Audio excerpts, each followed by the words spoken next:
Pemahaman kerohanian itu tidak ada yang final. Selalu ada yang baru untuk kita pelajari dan kita praktekkan.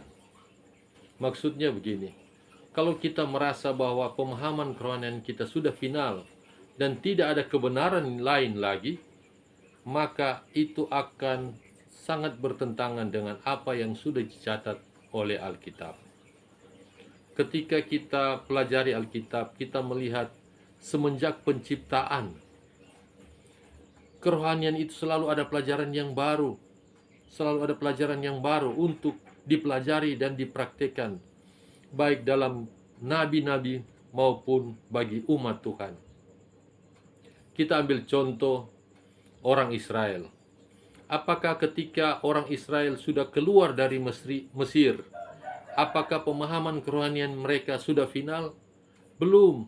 Ketika mereka keluar, mereka masih belajar tentang kerohanian. Apakah ketika Tuhan memberikan 10 hukum kepada bangsa Israel, apakah kerohanian mereka sudah final? Belum. Mereka masih belajar tentang kerohanian. Demikian sampai kepada raja. Apakah setelah sudah menjadi raja, dia sudah final dalam kerohanian? Belum. Alkitab tidak mencatat demikian. Demikian juga di zaman Tuhan Yesus. Ketika Tuhan Yesus hadir, ketika Tuhan Yesus tampil, apakah kerohanian itu sudah final? Belum. Orang-orang murid-murid Yesus masih belajar. Bahkan ketika Tuhan Yesus terangkat, para rasul masih belajar tentang kerohanian. Dan apakah setelah Tuhan Yesus terangkat, apakah pemahaman kerohanian itu sudah final? Belum. Kalau kita baca di kitab Wahyu, ada wahyu kepada ketujuh jemaat. Ini menandakan bahwa ketujuh jemaat pemahaman kerohanian mereka belum juga final.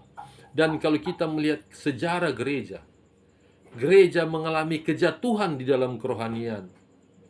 Apakah pemahaman itu sudah final? Belum. Kalau kita merasa pemahaman kerohanian kita sudah final, inilah kebenaran yang sesungguhnya dan tidak ada kebenaran yang lain, itu menandakan bahwa kita sudah berhenti belajar.